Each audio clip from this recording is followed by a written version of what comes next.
É isso aí, pessoal. Vamos continuar o nosso estudo, então, aqui do nosso processo administrativo tributário do município do Rio de Janeiro.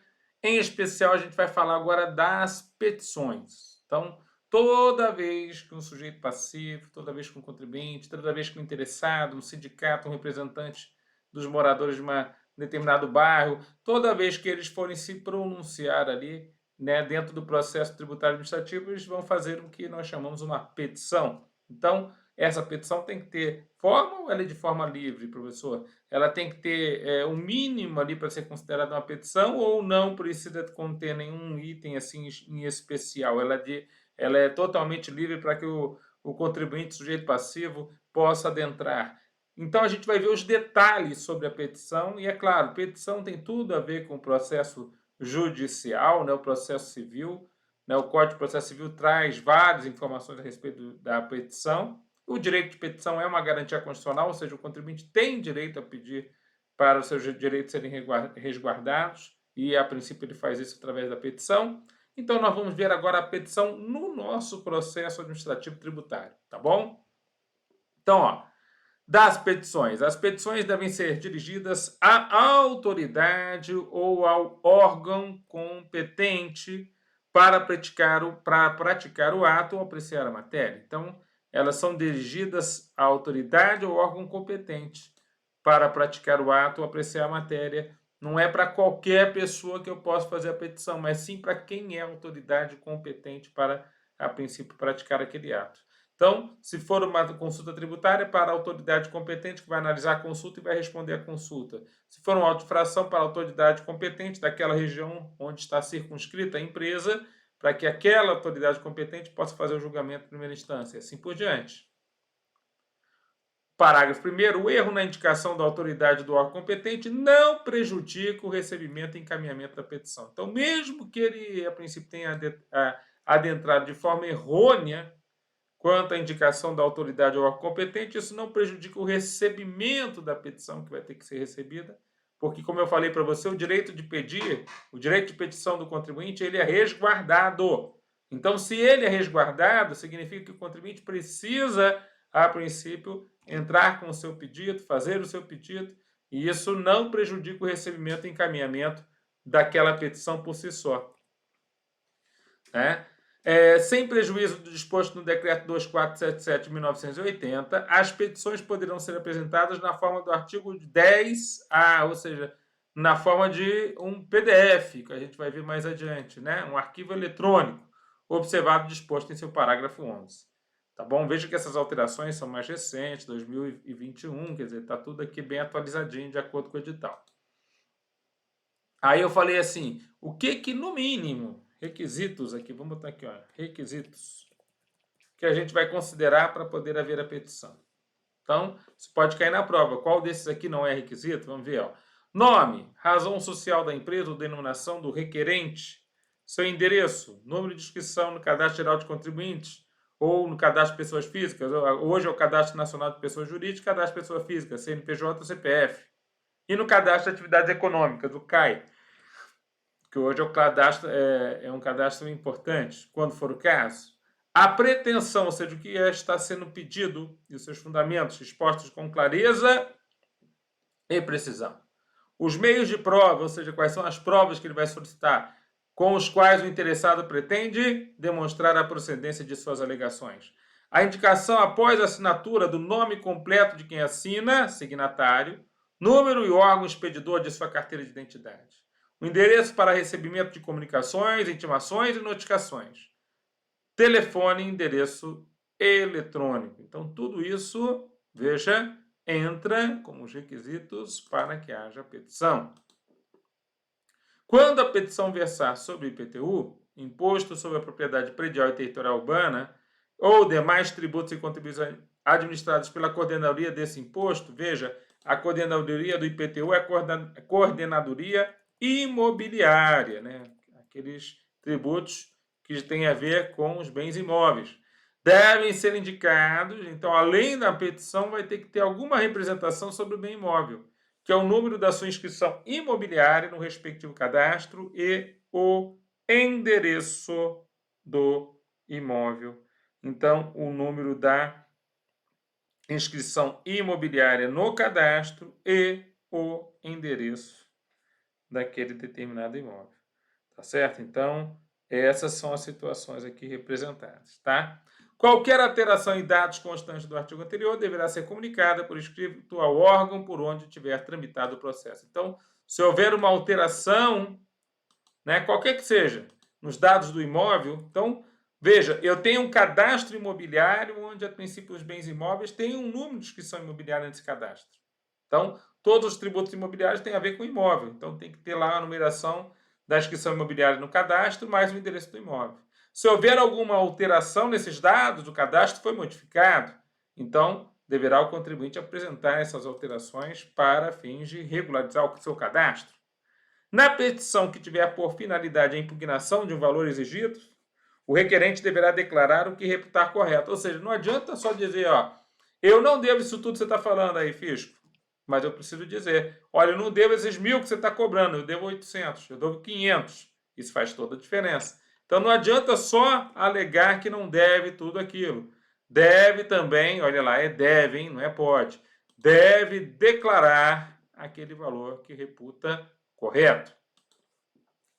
Os documentos podem ser apresentados por cópia reprográfica permanente, exigível à conferência com o original no ato do recebimento e a qualquer tempo, sendo vedada a utilização de papel térmico ou qualquer outro tipo que permita a impressão que se apague no tempo.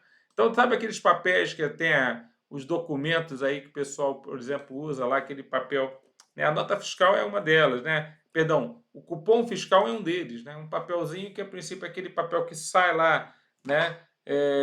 A fita detalhe que sai lá do emissor de cupom fiscal, aquele papel, ele, a princípio, ele perde a tinta durante o tempo, ele se apaga com o tempo. Então, para nós, documentos devem ser, a princípio, né, apresentados de forma que não seja esse tipo de papel, né? Então, você pode fazer até uma cópia daquela fita detalhe, né? A cópia daquele papelzinho que sai daquela maquininha, né? Confere com o original, né? Faz lá a conferência com o original e apresenta aquela cópia reprográfica, quer dizer, aquela que não vai perder a sua validade. O artigo 10A vai falar do documento em PDF, né, que é o documento eletrônico. Alternativamente ao disposto no artigo 1º, né, alternativamente ao disposto no artigo 10, fica facultado ao interessado a apresentação de documentos no formato Portable Document Format, ou PDF, com o uso de assinatura digital. Então, entrou com um documento em PDF, é um documento eletrônico. Aí nós entramos também com a assinatura digital, que deverão ser transmitidos exclusivamente por meio de upload, carregamento no portal Carioca Digital. Portal Carioca Digital, não sendo admitida a utilização de correio eletrônico. Então, na verdade, no portal Carioca Digital você tem lá um domicílio eletrônico do contribuinte, onde, a princípio, os documentos eletrônicos são, a princípio, enviados, e há uma assinatura digital. Normalmente usa-se o eCPF do contribuinte ou o eCNPJ do contribuinte, que é o CPF eletrônico, CNPJ eletrônico, para fazer a assinatura digital daquele documento.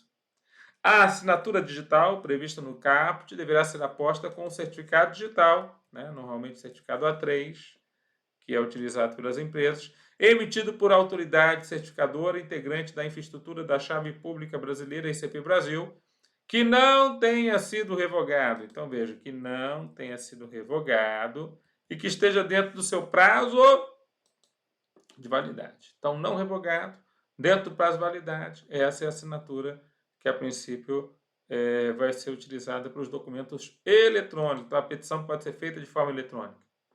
A apresentação de documentos nos termos desse artigo poderá ocorrer até às 18 horas.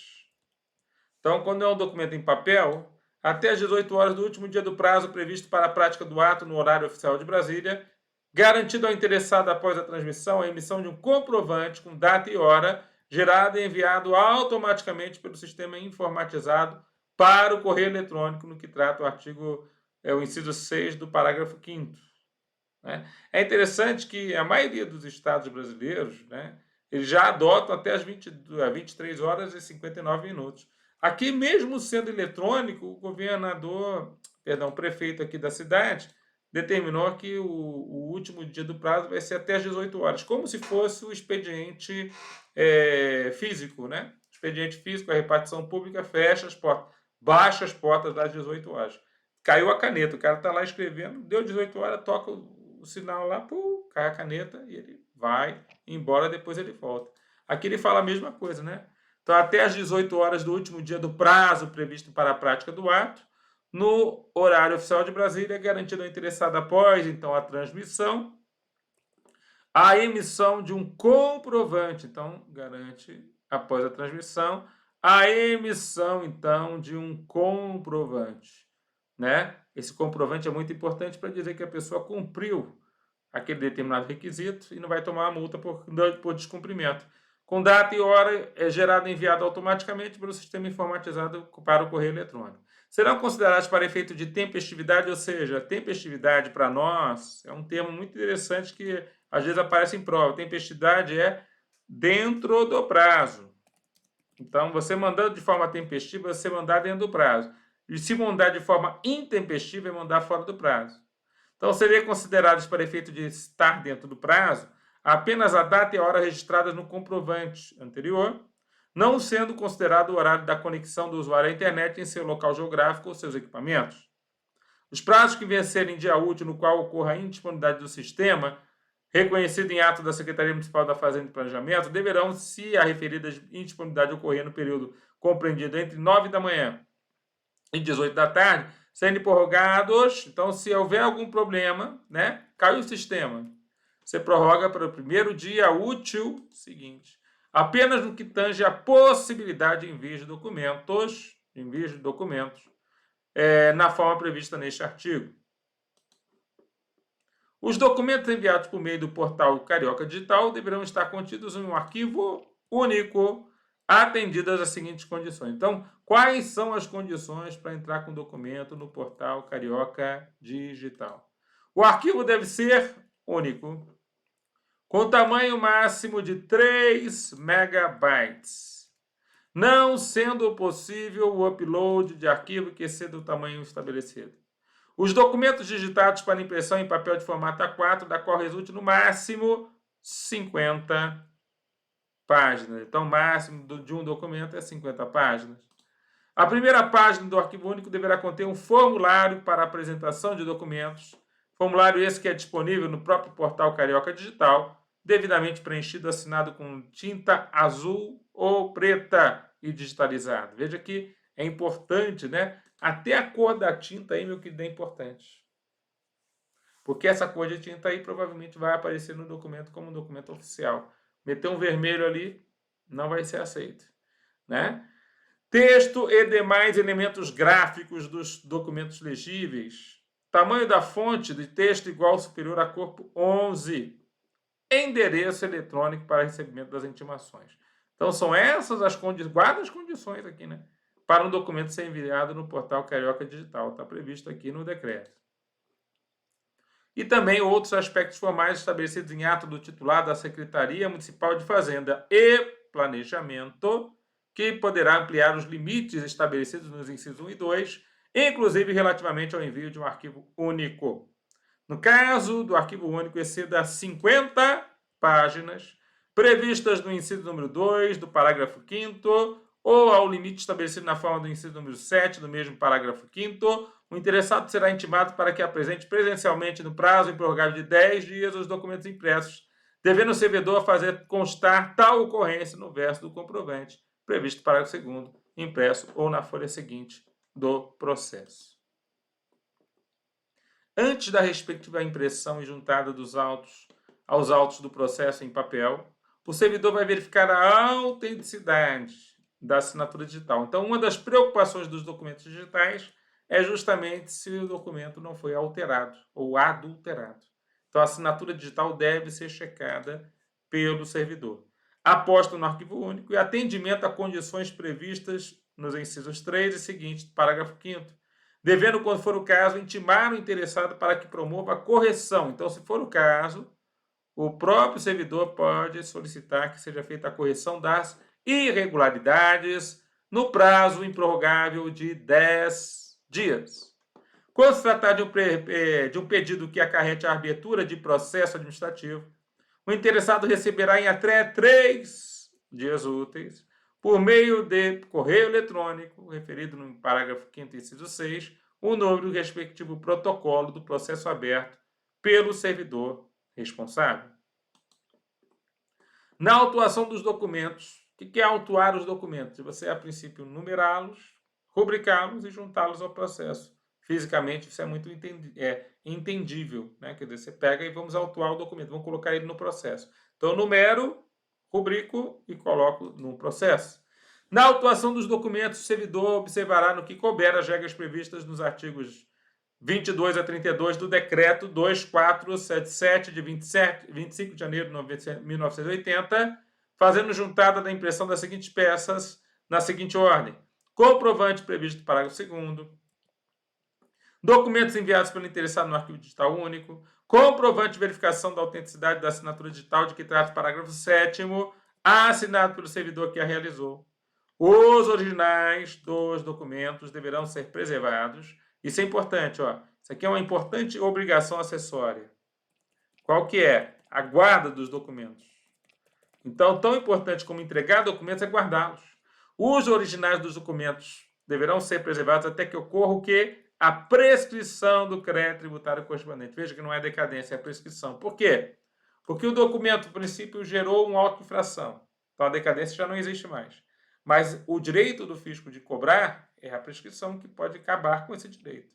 Então, ele tem que entrar com a cobrança, né, entrar para a esfera judicial se for necessário, execução fiscal. Se não fizer, está prescrito. Então, até isso acabar, ou seja, até que o prazo prescricional aconteça, o contribuinte tem que guardar os documentos que, a princípio, balizam a sua defesa ou a sua acusação. São os originais. Então, ele guarda até que ocorra a prescrição, perda do direito de cobrar dos créditos tributários correspondentes, podendo a qualquer tempo ser solicitada a apresentação dos referidos originais para fins de verificação. Tudo bem? Parágrafo 11. A aplicação do disposto neste artigo fica condicionada à publicação de ato do titular da Secretaria Municipal de Fazenda e Planejamento, que estabelecerá normas complementares e procedimentais, podendo limitá-la a um ou mais tributos ou até mesmo setores. Olha só, né? Então, quer dizer, o ato do titular da Secretaria Municipal da Fazenda é o próprio prefeito, né? Titular da Secretaria Municipal da Fazenda, perdão, é o próprio secretário, né? Titular da Secretaria, que estabelecerá normas complementares e procedimentais. Pode ser adotada uma cópia da petição para que, autenticada e datada no ato pelo servidor que a receber, seja devolvida ao requerente como recibo de entrega. Então, normalmente, os documentos em papel são feitos em 2 vias. Uma fica com o fisco e outra volta como recibo de entrega para o próprio sujeito passivo. A petição será indeferida de plano, frase de prova. Quando é que uma petição, professor, ela é indeferida de plano? Quer dizer, quais são as hipóteses em que uma petição feita pelo sujeito passivo junto ao município do Rio de Janeiro, elas são indeferidas? Quando? Qual? Quais são as hipóteses? Vamos ver? Se for manifestamente inepta, ou seja, ela não cumpre os requisitos próprios para a petição ser legítima, ou ser lícita, ou ser legal, de acordo com a lei.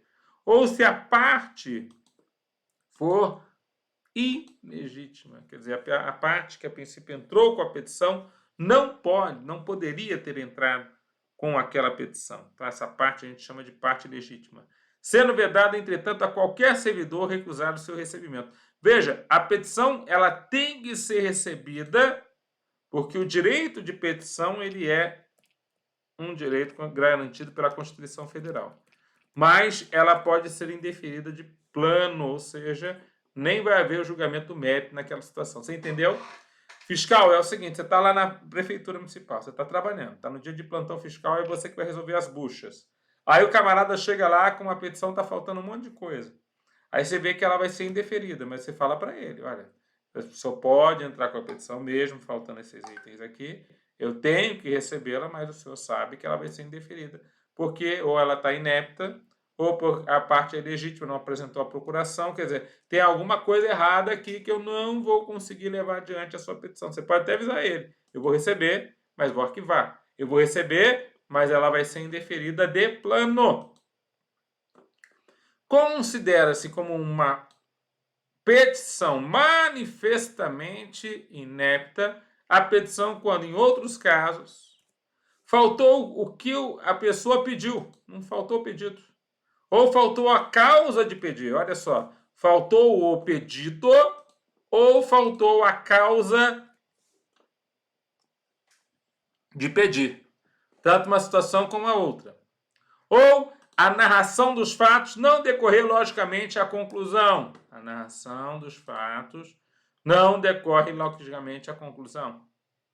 O que significa o seguinte? Quer dizer, não tem uma lógica entre o que ele narrou e aquilo que ele concluiu.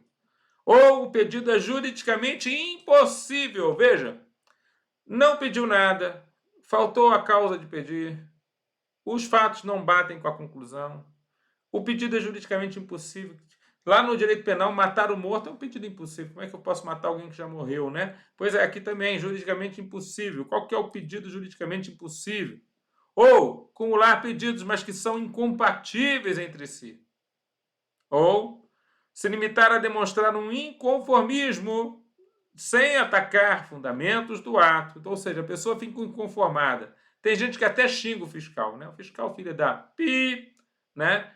Foi lá e me deu pi, aí começa. Então, demonstrar inconformismo sem atacar os fundamentos do ato ou da decisão que ele pretende contestar. Então, se ele quer contestar alguma coisa, ele tem que atacar o fundamento do ato ou da decisão. Bom, é vedado, olha só, uma regra geral, reunir na mesma petição matéria referente a tributos diversos. Então, tributo diverso é vedado. Ou seja, eu não posso, por exemplo, numa mesma petição, me defender de uma acusação contra o ISS e também contra o IPTU. Né? Tributo diverso não pode. Bem como impugnação ou recurso relativo a mais de um lançamento. Então, a impugnação é para uma impugnação para cada lançamento, para cada autuação, ou para cada decisão, ou para cada sujeito passivo. Quer dizer, existe uma autonomia. Cada decisão vai precisar ter o seu julgamento. Vai precisar receber aquela impugnação. Tudo bem? Bom, excluem-se da vedação prevista no caput as matérias relativas ao IPTU e aos demais tributos e contribuições administrados pela Coordenadoria Imobiliária, quando os lançamentos puderem resultar afetados pela questão levantada. Então, se a princípio há um questionamento sobre a propriedade do bem imóvel e tudo que está sendo cobrado do bem imóvel está sendo referido naquele questionamento, então a gente tem essa situação.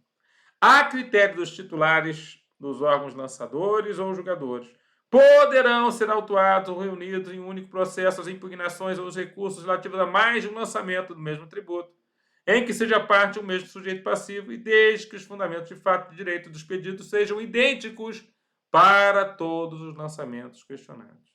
Então, desde que os fundamentos de fato e direito dos pedidos sejam idênticos para todos os lançamentos questionados.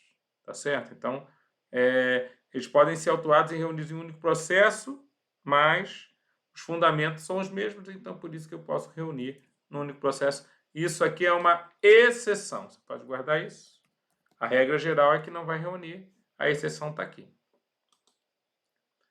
Bom, artigo 13, parágrafo 3º. Adotado o procedimento previsto no parágrafo 2º, o processo único deverá constar quadro informativo contendo a identificação pormenorizada dos pedidos formulados, assim como os respectivos resultados produzidos no julgamento do litígio para cada lançamento questionado.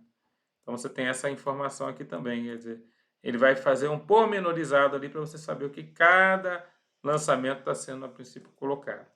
A critério do titular, então, do órgão que administra o tributo, aplica-se o disposto no parágrafo 2º aos requerimentos em geral,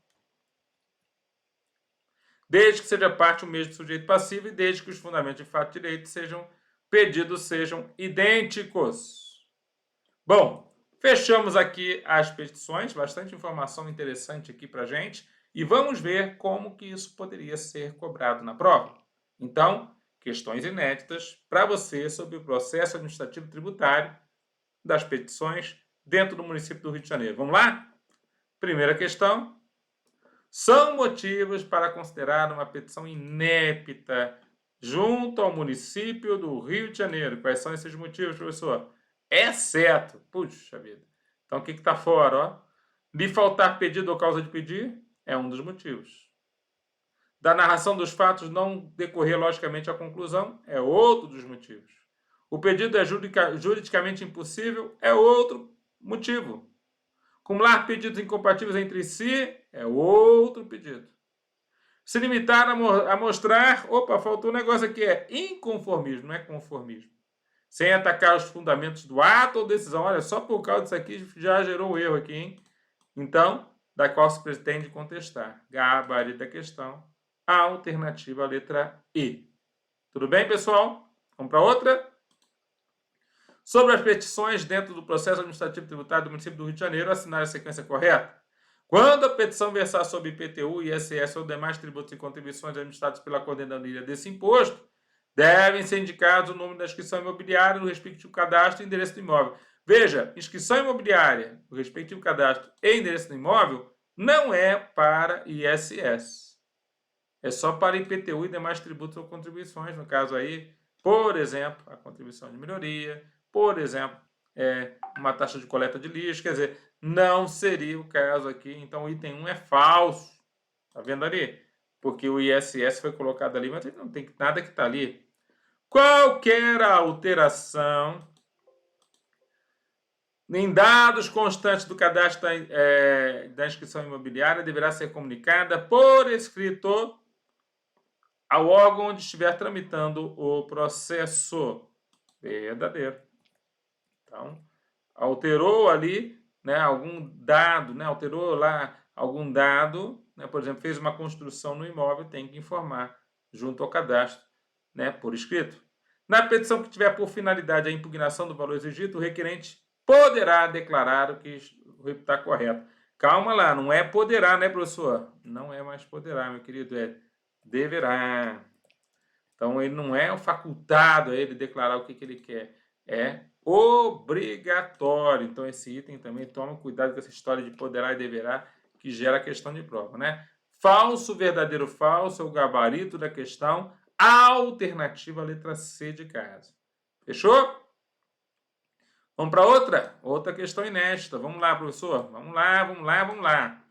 Olha lá. Sobre as petições no processo administrativo tributário do município do Rio de Janeiro, assinar a sequência correta. Deve ser apresentada uma cópia da petição para que, autenticada e datada no ato pelo servidor que receber, seja devolvida ao requerente como recibo de entrega.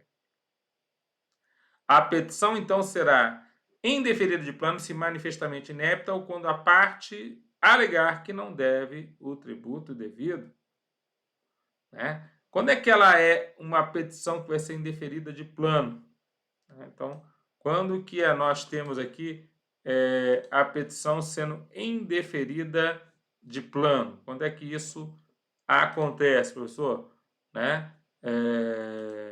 Essa situação dela ser indeferida de plano é uma situação que, a princípio, a gente tem essa informação no próprio decreto, no artigo 12. Então, no próprio decreto, ela será indeferida de plano se manifestamente inepta ou quando a parte for legítima. Não tem nada a ver de não poder pagar o tributo. Então, o artigo 12 é que vai falar sobre ela. Tá certo? Então, tomem cuidado aqui. Ou quando a parte alegar que não deve tributo devido. Que não tem nada a ver essa parte aqui, ó. Vamos cortar aqui, ó. Falso. A petição será indeferida de plano quando a parte for legítima, sendo permitido somente neste caso a qualquer servidor recusar o seu recebimento. Então, quando ele fala, né, esse indeferido de plano, vamos ver ali, ó. Sendo vedado, entretanto, a qualquer servidor recusar o seu recebimento. Não pode, né, o servidor recusar o recebimento nesse caso. Na verdade, o servidor não pode recusar o recebimento da petição, né? Somente nesse caso recusar seu recebimento, está fora. Né? Direito de petição é garantia constitucional. Então, falso também. Tá certo? Agora, então, ó, deve ser apresentada a cópia da petição. Eu creio que aqui também é outra situação que, a princípio, tudo está falso, né? Porque esse deve aqui, ó, olha lá, pode ser apresentada, artigo 11, cópia da petição para que seja autenticada e datada no ato pelo servidor que a receber e seja devolvido ao adquirente como recibo de entrega, 2 vezes. Então, ali onde está deve, está errado, é pode. Aqui tem erro também, falso. Então, gabarito da questão, de acordo com os artigos 11 e 12 aqui que a gente acabou de ler, é tudo falso, né, professor? Alternativa, letra C de casa. Tudo bem, pessoal? Veja como é fácil fazer questão a respeito desses itens, desses tópicos. A aula já está passando aqui de 30 minutos, mas eu vou continuar fazendo exercícios inéditos aqui com você, só para você saber aqui que a gente está aqui firme nesse propósito para poder alcançar essas vagas. Olha só. Essa é uma outra questão da minha autoria, olha lá. Sobre as petições dentro do processo administrativo tributário do município do Rio de Janeiro, assinar a sequência correta, os documentos devem ser apresentados por cópia reprográfica permanente, exigível a conferência com o original no ato do recebimento e a qualquer tempo será vedada a utilização de papel térmico ou de qualquer outro tipo que permita que a impressão se apague com o tempo. Então, quando ele fala o podem, de novo ali, ó, né? Quando ele fala o podem, toma cuidado, né? A gente vai lá, quando ele fala do podem, ele fala lá do artigo 10, ó. Não é devem, né? É podem. Tá vendo ali, ó? Os documentos podem ser apresentados por cópia repográfica, não é uma obrigação. Então, ali também nós temos um erro. Então, aqui nós temos aqui a situação, ó, falso. Artigo 10. Como alternativa, fica facultado ao interessado a apresentação de documentos no formato PDF com o uso da assinatura digital, que deverão ser transmitidos exclusivamente por meio de upload e carregamento no portal Carioca Digital, sendo admitida a utilização do correio eletrônico. Cuidado, não é admitida a utilização do correio eletrônico, como nós vimos. Tem que usar o portal Carioca Digital. Então, falso, item 2. 3. A assinatura digital deverá ser aposta por certificado digital emitido pela autoridade certificadora integrante da Instituição de Chave Pública Brasileira, CP Brasil, que não tenha sido revogado e que esteja dentro do seu prazo de validade, podendo ser o eCPF e o eCNPJ. Verdadeiro. Falso, falso, verdadeiro. Gabarito da questão. Alternativa, letra C de casa. Tá legal? Outra questão. Os documentos enviados por meio do portal Carioca Digital deverão ser contidos em arquivo único, atendidas as seguintes condições, exceto tamanho máximo de 3 MB, não sendo possível upload, né? Então, tamanho máximo de 100 MB, não sendo possível upload de arquivo que exceda o tamanho estabelecido. Documentos digitalizados para impressão em papel no formato A4, da qual resulte no máximo 50 páginas. A primeira página do arquivo eletrônico deverá conter um formulário de apresentação de documentos disponível no portal Carioca Digital, devidamente preenchido, assinado com tinta qualquer e digitalizado. Olha lá, meteu um tinta qualquer, mas eu falei para você, opa, não é qualquer tinta, é tinta preta ou azul e digitalizado. Texto e demais elementos gráficos dos documentos legíveis. Tamanho da fonte de texto igual ou superior a corpo 11, endereço de correio eletrônico para recebimento de intimações. Gabarito da questão, o que está errado aqui? Letra C de caso. Essa história da tinta aqui pode pegar o aluno, mas não vai pegar você, não é verdade? São itens que devem conter as petições, né? São itens que... vamos botar aqui melhor, ó. Que as petições devem conter.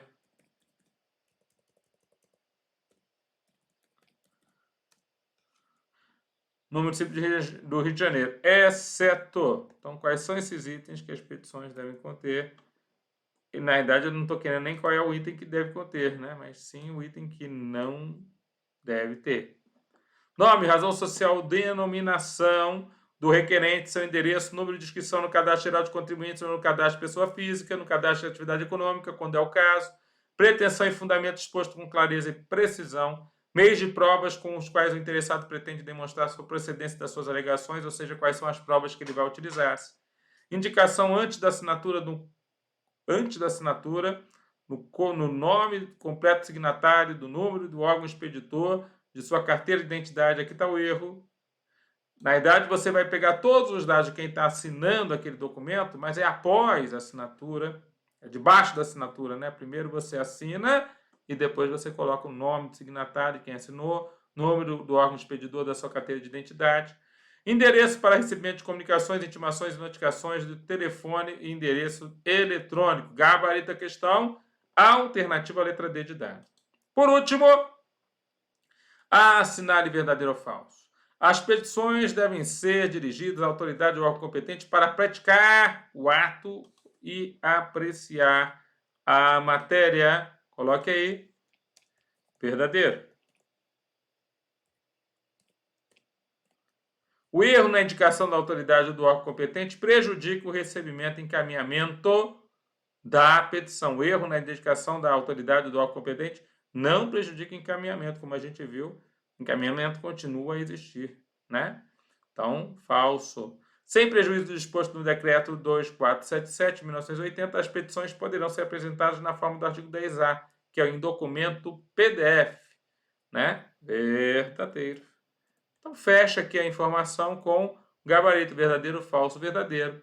A alternativa à letra A. Galera, simples, mas é muito legal a gente poder estudar com questões inéditas, porque isso já, quando você ouvir eu gostaria que você ouvisse esse vídeo de novo, né? Para você poder estudar através da minha voz, você grava a minha voz lá falando esse negócio para você. E tem que, a princípio, ter né, uma memória boa aqui e treinamento, né? Quer dizer, esse material, por exemplo, essas transparências, slides aí estão disponíveis para os alunos aqui no SOS Curso. O curso só dessa matéria está bem em conta, galera. Todo o sacrifício aí que a gente tem para poder gravar para vocês é um sacrifício muito legal, mas você pode prestigiá-lo porque é uma coisa específica para quem vai fazer esse certame tão importante. Então eu sei que o material vai ser um material de ponta. Fiquem com Deus, bons estudos e até a próxima.